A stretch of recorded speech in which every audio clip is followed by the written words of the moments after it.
This is TWiT. Now we can get to Apple's quarterly results. They came out Thursday. Their fiscal third quarter 2022, a record for a June quarter of $83 billion. That's only 2% up year over year, but that's, up is up. Damn it. Darn. It is a record, but is it a record?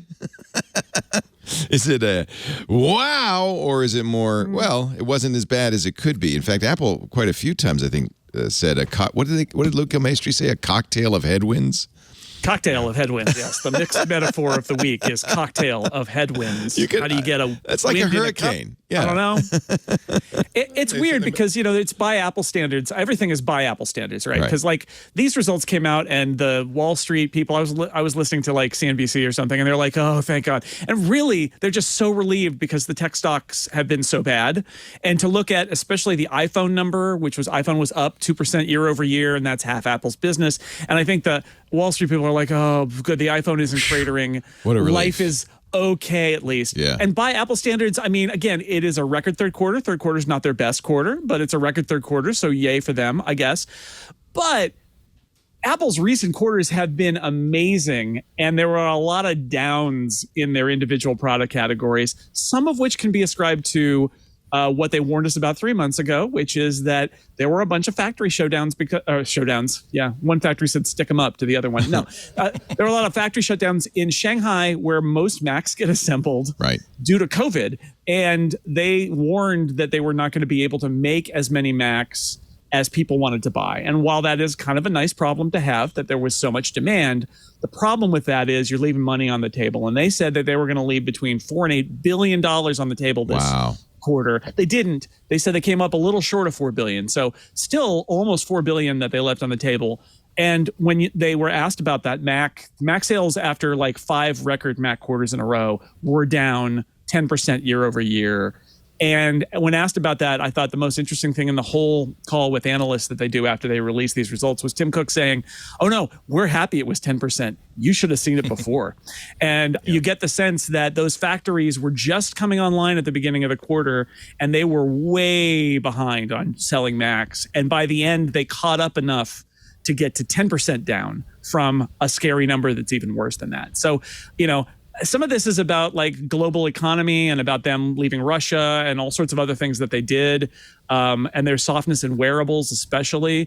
But again, for it to be a record and also for their biggest problem to be they couldn't make them fast enough, it's not I don't want to belittle that problem, but that's not the worst problem to have, and foreign exchange and stuff like that. So, it's weird to talk about it because was it not Apple's strongest quarter? Yeah, but it was also an Apple record quarter. And I don't know, it's hard to get too caught up in it because it's a lot of money. It's just a lot of money. Only one of the M2 laptops was in this quarter, right? The MacBook Air is not. The MacBook Air did not ship in time for this quarter at all. Okay. Yeah, and I think that the areas that are soft, I think one thing that I noticed looking at the wearables as well as the iPad is that one of Apple's problems is they make those very durable. You get the watch and you're kind of every time they come out well, this watch works pretty well. And my kids are still using an iPad Pro. I bought them the iPad Pros when they first came out, the 12.9s or whatever. They still use them every day. And I think that, and I also think that also speaks to a lot of developers aren't taking full advantage of the new features that are available in some of the newer iPads. And so what the iPad does, it seems to do for 5 years, and that's a little bit of also Apple even needing to push those technologies if they want to sell them more. It's actually not been a good year for iPad in general. This quarter down 2%, previous quarter down 2%, 14% the quarter before that. So iPads, but following a year of really explosive growth on the iPad, where they sort of figured it out. Yeah. I think what baffles me about this, and they don't disclose how they know this, but they say that this is true and it's illegal. If they lied, they would go to jail. So I'm gonna give them the benefit of the doubt. They talk about switcher numbers and expanding their user base, and that's one of the things that they emphasize. So even though Mac numbers were down, they said more than half, to Alex's point, more than half of the people who bought a Mac in this quarter were switching were not Mac users before. That's kind of amazing. And that they had a record number of iPhone switchers for the quarter. And again, the numbers are a little hazy, and I don't know exactly how they're slicing it, but they make those claims a lot about iPad and about Mac and about iPhone, that people are switching and they're expanding their install base, and their growth isn't just coming from an old Apple user, recycling their old computer and buying a new one. Well, and look at Intel's results this quarter, which were terrible. In fact, AMD exceeded Intel in market cap just this week, which is kind of mind-boggling. So I think the Apple Silicon, is it safe to say that this is a victory for Apple Silicon as much as anything else? Yes? Apple Absolutely. Certainly ascribes it to that. Yeah. The Mac sales being a record for the last. But just people switching. I think a lot of, Sure. We talked last week about John Gruber and his contention that Apple should be included when you talk about the best laptops and so forth. But for whatever reason, it wasn't picked as the best laptop by Wirecutter. However, I think real users look at battery life, they look at coolness, they look at performance, and go, yeah, maybe it's time to buy a Mac. I'm not at all surprised to hear that. And I think that one of the arguments for a long time was, well, it's not a Mac, but you get way more for the dollar. And that Apple kind of eroded that, where you're getting a lot of performance and again, battery performance, chip performance, screen performance for a relatively low amount of money. There's still the Apple tax. I mean, it's compared to PCs. But not much. Yeah. Well, a $1,000 MacBook Air is a pretty, that's reasonable. There's not a lower version, but when you compare it to another $1,000 PC, that's right. That's where when you compare them dollar to dollar, Apple may have an edge at this point. Wirecutter they don't picked make a $1,300 XPS 13 over, not mentioning the MacBook Air, which was $300 less. Yeah. But this is why you really, really wish that Apple or these other companies could really break down these numbers, because we've, to Apple's credit, we've seen that stat before, like quarter after quarter, where hey, we got a lot of switchers from Windows, which is significant. It's maybe emotionally significant, maybe not significant in terms of increasing their market share, but still significant that they're not shedding off Mac users, which means that whatever they're doing, whatever their 5-year plan is, they're making their current users happy, and that's going to be a big part of it. But I keep wondering, like, are they? It's one thing to convince someone who had $1,500 to spend on a Windows notebook to spend $1,800 to $2,000 for a MacBook. Are they convincing people who had a budget of $500 to $700 to $800 to spend $1,000 to $1,300? Do the people who spend do the largest segment of the population who are buying laptops, are they seeing so much value in the Mac that they're willing to spend a little more to get that extra Apple advantage? That's something that I'd really love to know. As someone who buys a lot of PCs, I think there is also something else going on. Somebody in our chat room, Eric Duckman, says, new computers are overrated. I have 4th-gen Intel machines. I don't know if they're Macs or PCs, but I think that's actually the case. I have a lot of older PCs, and they're not appreciably slower. So I don't think people are looking so much at performance these days as other things. For instance, battery life. I mean, when you're talking 12-hour all-day battery life, that's a real value. And I think that maybe PC users are going beyond performance these days as well. And don't forget, when the Intel transition happened on the Mac to Intel, it was a different era, and a lot of people bought Macs at that point because they felt like, oh, this is safe, I can run Windows on it too. And they didn't, but it was like enough to get them across. But with this Apple Silicon transition, you pick up all of this battery life and energy efficiency, and the compatibility is it's just not an issue. So many things are web-based, and you don't care anymore. Yeah, the ability to run the iOS apps to a certain degree, and it just kind of doesn't matter. And so it ends up being more about battery life and maybe aesthetics. And that $999 MacBook Air sure looks pretty good. And maybe you've thought about buying a Mac before, and now it's just like it doesn't matter. It's not a big deal. And I think that works in Apple's favor. Quality components, better keyboard, better trackpad, better screen. All of those kind of ineffable quality of life differences may end up making more of a difference when performance is less important. Go ahead, Andy. Yeah. And I'm sorry. And to that point, Gartner research report on the laptop market was really, really interesting a couple of weeks ago. showing that, yeah, nobody is going. We're expecting serious downturns for the rest of the year, at least. With Apple being hurt the most, they were just expecting their sales to be pretty flat. PC sales to be a little down, but not disastrous. But then you look at Chromebook sales, which they're expecting to fall off by 30% And that, to me, is very, very significant because, yes, there are all kinds of reasons why 2020 and 2021 might have been artificially inflated numbers for the Chromebook, but it means that there's no Chromebook revolution going on. I mean, I think a lot of us in this chat would say that for most users, a laptop that just runs Chrome or Safari really, really well, almost everything else is kind of secondary, given how much time people spend inside a web browser for one reason or another. But one would have expected that if Chromebooks were at the cusp of a new revolution in the 2020s, all of these people buying new Chromebooks for practical reasons would realize that, hey, look, I'm using my Chromebook a lot more than I'm using this laptop I spent $2,000 for 3 or 4 years ago. The fact that it's cratering means that, and the fact that Apple's MacBooks are expected to be pretty much flat as opposed to back into growth. I think that is another serious point in favor of Apple's strategies. People, and I think that this is The Verge from last week. People aren't buying as many PCs, and Intel is feeling the multi-billion-dollar burn. They lost $500 million. They just have their laptops on their laps. Yeah, there's the burn right there. It's hurting. Exactly. I don't know if you correlate that to the increase in Apple switching, but I have a feeling it is. I think it's related. Yeah. Well, and I think that when you start to, for almost any company and oftentimes individuals, if you start valuing your time, then Apple gets really cheap.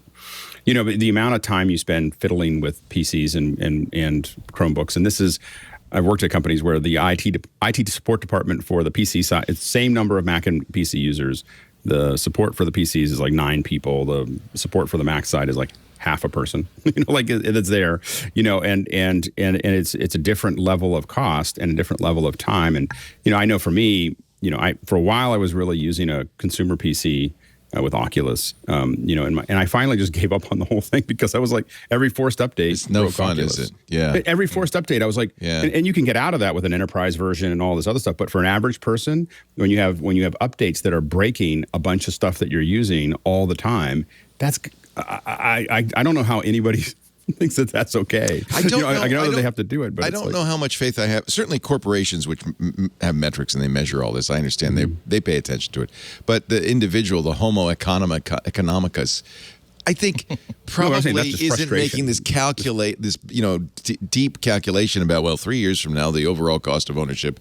I think they they go to Costco and they look at the price on the shelf. But I think they're getting past. I think that we are getting into the next generation that's moving past Costco because they're actually using them and they're actually using them at home and they're actually using them for themselves. I'm not saying they do the calculation, but it is a lot. The hardship of owning a Mac is lower. It might be, and we used to say, well, you pay a lot extra, but now it's not clear that you pay a lot of extra for an average person. If you are.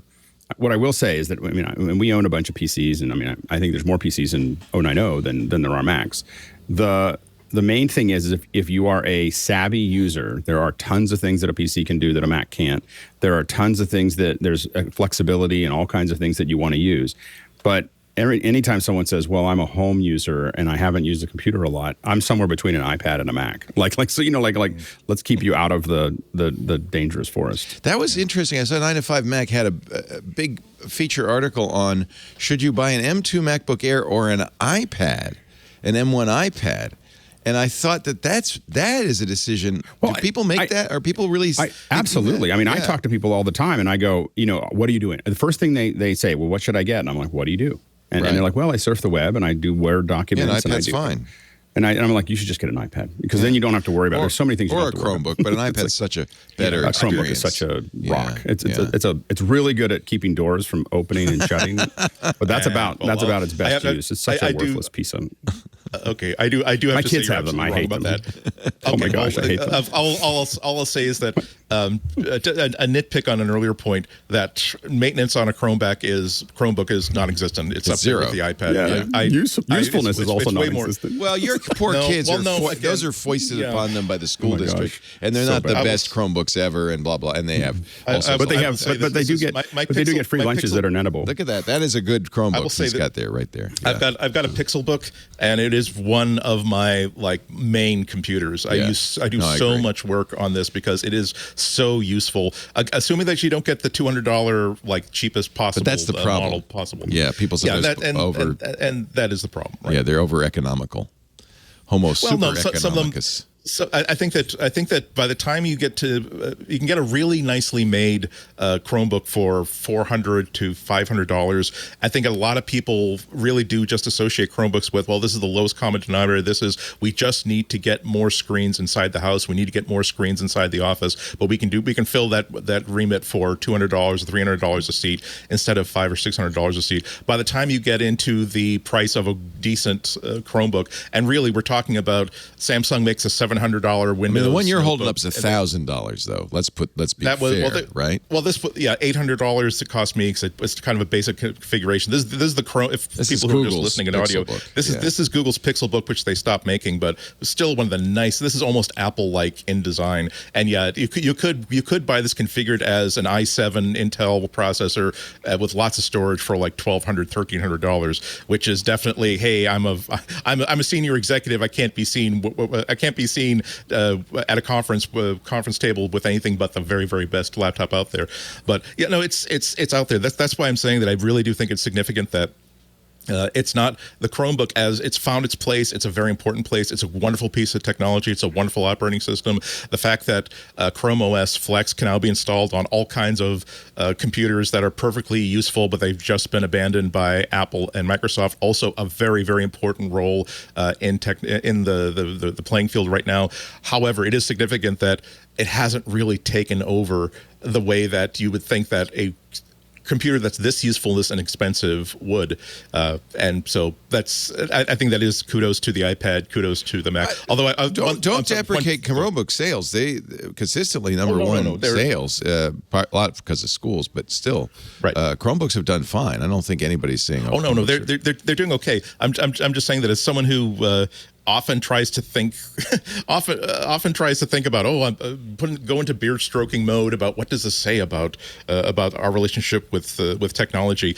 It is interesting that we're still very, very much locked into a conventional, mostly a laptop running a conventional desktop operating system. iPads are also extreme. The basic $320 iPad is one of the biggest steals in technology right now. It's such an incredibly good value, but with a lot of good reason. It really isn't a notebook. It isn't a boring keyboard trackpad screen. Because as I keep saying, as big a fan of the iPad as I am, iPads are awesome. They can do anything that a notebook can do, until it can't. In which case, oh my God, are you screwed? Just simplest things ever. So that's why it's an interesting calculus to navigate. Yeah.